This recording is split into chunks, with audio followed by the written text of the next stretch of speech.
বন্ধুরা, তোমরা নিশ্চয়ই অনেক সিরিজ দেখেছ যেগুলোতে হয়তো শুধু তোমার সময় নষ্ট হয়েছে এবং সেগুলো থেকে তেমন কিছু শেখার সুযোগ পাওনি।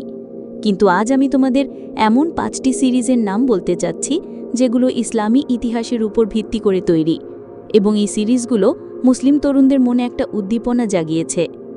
ইসলামী ইতিহাসের উপর নির্মিত এই সিরিজগুলো নিঃসন্দেহে অসাধারণ এবং অনন্য।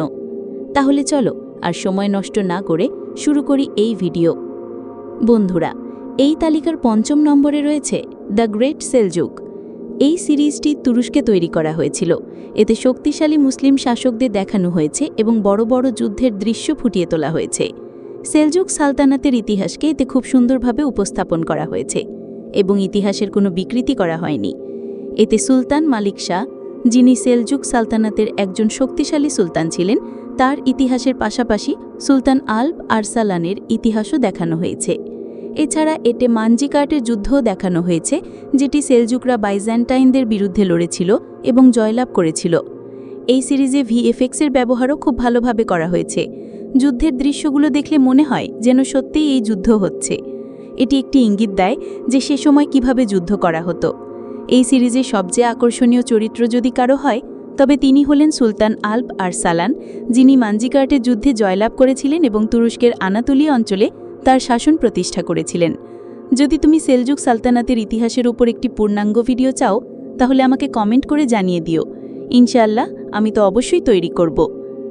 4র্থ নম্বরে রয়েছে সুলতান আব্দুল হামিদ সিরিজ। এটিও তুরস্কে তৈরি। এই সিরিজটি সুলতান আব্দুল হামিদের ইতিহাসের উপর ভিত্তি করে নির্মিত।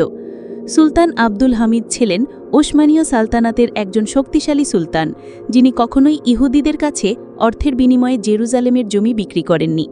ইহুদিরা বারবার তাকে অর্থ দিয়ে জমি কেনার চেষ্টা করেছিল, কিন্তু তিনি বারবার তা প্রত্যাখ্যান করেছেন। এক প্রকার তাকে কেনার চেষ্টা করা হয়েছিল, কিন্তু ইহুদিরা সফল হয়নি। সুলতান আব্দুল হামিদের সময় তারা কখনোই সফল হতে পারেনি, কারণ হজরত উমর রাজিয়াল্লাহু আনহু জেরুজালেম জয় করেছিলেন। তখন তিনি খ্রিস্টানদের সঙ্গে একটি চুক্তি করেছিলেন যে ইহুদিরা জিয়ারত করতে পারবে, কিন্তু জেরুজালেমে বসবাস করতে পারবে না।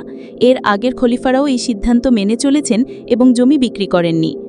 সুলতান আব্দুল হামিদের সময় ফ্রান্সে রাসূলুল্লাহ সাল্লাল্লাহু আলাইহি ওয়াসাল্লামের উপর একটি নাটক তৈরি হচ্ছিল, যেখানে তার অবমাননা করা হচ্ছিল।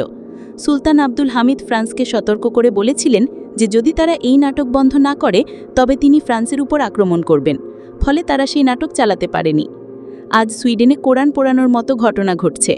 ভাবো, যদি এই ঘটনা সুলতান আব্দুল হামিদের সময় ঘটত, তাহলে কি হতো? খিলাফতের মর্যাদা ছিল অনেক উঁচু। 57টি মুসলিম দেশের চেয়েও একটি খেলাফত অনেক ভালো। সময় পেলে এই সিরিজটি অবশ্যই দেখো। এই সিরিজের মাধ্যমে তুমি ইতিহাস সম্পর্কে অনেক কিছু জানতে পারবে। 3য় নম্বরে রয়েছে কুরুলুস উসমান সিরিজ।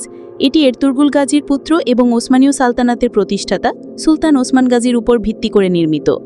ওসমান গাজী সেই ব্যক্তি যিনি ওসমানীয় সালতানাতের ভিত্তি স্থাপন করেছিলেন, যা প্রায় 600 বছরেরও বেশি সময় ধরে টিকেছিল এবং শতাব্দীর পর শতাব্দী ধরে বিশ্বের একটি সুপার পাওয়ার হিসেবে রাজত্ব করেছিল। কেউই ওসমানীয় সালতানাতের মুখোমুখি হওয়ার শক্তি রাখত না। এই সালতানাতের ভিত্তি স্থাপন করেছিলেন বীর যোদ্ধা ওসমান গাজী। তারপরে তার পুত্র ওরহান গাজী নেতৃত্ব গ্রহণ করেন এবং তার পিতার পদাঙ্ক অনুসরণ করে ওসমানীয় সালতানাতের সীমানা আরও প্রসারিত করেন। এই সিরিজে তুমি ওসমান গাজীর বীরত্ব দেখতে পাবে।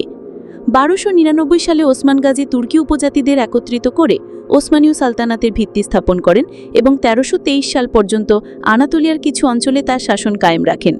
পরবর্তীতে তার সালতানাত 3টি মহাদেশ এশিয়া, ইউরোপ এবং আফ্রিকায় শাসন প্রতিষ্ঠা করেছিল। 1323 সালে ওসমান গাজীর মৃত্যু হয়। এটি একটি অসাধারণ সিরিজ এবং মুসলিমরা এটি খুব পছন্দ করেছে। এতে অনেক যুদ্ধের দৃশ্যও দেখানো হয়েছে।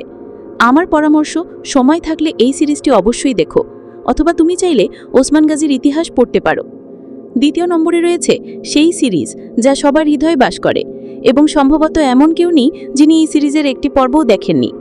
সেটি হলো এরতুগরুল গাজী। তুরস্কের আনাতোলিয়া অঞ্চলের কাই উপজাতির শাসক এরতুগরুল গাজীর ইতিহাস এই সিরিজে দেখানো হয়েছে। এই এরতুগরুল গাজী সেই ব্যক্তি যার পুত্র ওসমান গাজী 1299 সালে ওসমানীয় সালতানাতের ভিত্তি স্থাপন করেছিলেন, যা পরবর্তীতে 3টি মহাদেশে শাসন প্রতিষ্ঠা করেছিল। এই সিরিজটি একজন বীর যোদ্ধার উপর ভিত্তি করে নির্মিত, যিনি তার সাহসিকতার মাধ্যমে তুর্কিদের এই অঞ্চলে প্রতিষ্ঠিত করেছিলেন। তারা সেলজুক সালতানাতের জন্য কাজ করতেন এবং তাদের আনুগত্য ছিল সেলজুকদের প্রতি। তাই উপজাতির নেতা সুলাইমান শাহের 4 পুত্র ছিলেন, যাদের মধ্যে তৃতীয় পুত্র ছিলেন এরতুরগুল গাজী। এই সিরিজটি তার উপরই নির্মিত। সেলজুক সালতানাতের শাহজাদি এবং তার ভাই এবং পিতাকে রোমানরা বন্দী করেছিল। যখন তাদের জঙ্গলের পথ দিয়ে নিয়ে যাওয়া হচ্ছিল, তখন এরতুরগুল গাজী তা দেখে ফেলেন এবং তার জীবন রক্ষা করেন।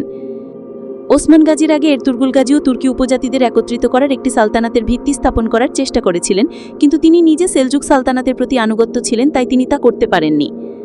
পরবর্তীতে তার পুত্র ওসমান সেলজুক সালতানাত থেকে আলাদা হয়ে সকল উপজাতিকে একত্রিত করে ওসমানীয় সালতানাতে ভিত্তি স্থাপন করেন। এরতুরগুল গাজী মঙ্গলদের বিরুদ্ধে একটি বড় বিদ্রোহ শুরু করেছিলেন। তার সময় মঙ্গলরা আনাতোলিয়ায় এগোতে পারেনি। এটি একটি অসাধারণ ইসলামী সিরিজ, যা একজন সাহসী ব্যক্তির উপর ভিত্তি করে নির্মিত। আমি কি বলবো যে এই সিরিজটা দেখো, তুমি তো ইতিমধ্যেই এটি দেখে পেরেছ। প্রথম নম্বরে রয়েছে আমার প্রিয় সিরিজ, যা সবার হৃদয়ে রাজ করে।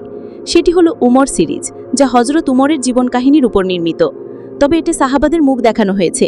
যদি তুমি এটি নিয়ে সমস্যা না করে দেখতে পারো, তাহলে এটি খুবই ভালো। আমি যে সকল ব্যক্তির কথা বলেছি, সেলজুক, ওসমান, এরতুরগুল, গাজী, তারা সকলেই হযরত উমর থেকে প্রভাবিত। তাহলে ভাবো হযরত উমরের জীবন কাহিনী কেমন হবে। এতে বদর, উহুদ, খন্দকের মতো সকল যুদ্ধ দেখানো হয়েছে। যদি সাহাবাদের মুখ দেখানো নিয়ে তোমার কোনো সমস্যা না থাকে, তাহলে এই সিরিজটি অবশ্যই দেখতে পারো। হযরত আবু বকরের খিলাফতের সময় মুসলিমদের সঙ্গে তাদের যুদ্ধ, যারা নিজেদের নবী বলে দাবি করেছিল, তা দেখানো হয়েছে। হযরত খালিদ বিন ওয়ালিদ এবং হযরত আবু উবাইদার বীরত্ব দেখানো হয়েছে। হযরত আবু বকর, উমর, ওসমান এবং হযরত আলীর বন্ধুত্ব খুব সুন্দরভাবে উপস্থাপন করা হয়েছে। হযরত আলীর খন্দক যুদ্ধে বীরত্ব দেখানো হয়েছে। এমনকি হযরত উমর যখন খিলাফত গ্রহণ করেন, তাও দেখানো হয়েছে। রামাক এবং কাদিসিয়ার মতো যুদ্ধ দেখানো হয়েছে। হযরত উমর যখন জেরুজালেম জয় করেন, তাও দেখানো হয়েছে। কিভাবে মুসলিমরা রোম এবং পারস্যের সালতানাতকে ধ্বংস করেছিল এবং হযরত আমর বিন আল আস কিভাবে মিশরে শাসন প্রতিষ্ঠা করেছিলেন, তা দেখানো হয়েছে। হযরত উমরের বিচার ব্যবস্থা, তার ন্যায় বিচার, সবকিছু খুব সুন্দরভাবে উপস্থাপন করা হয়েছে।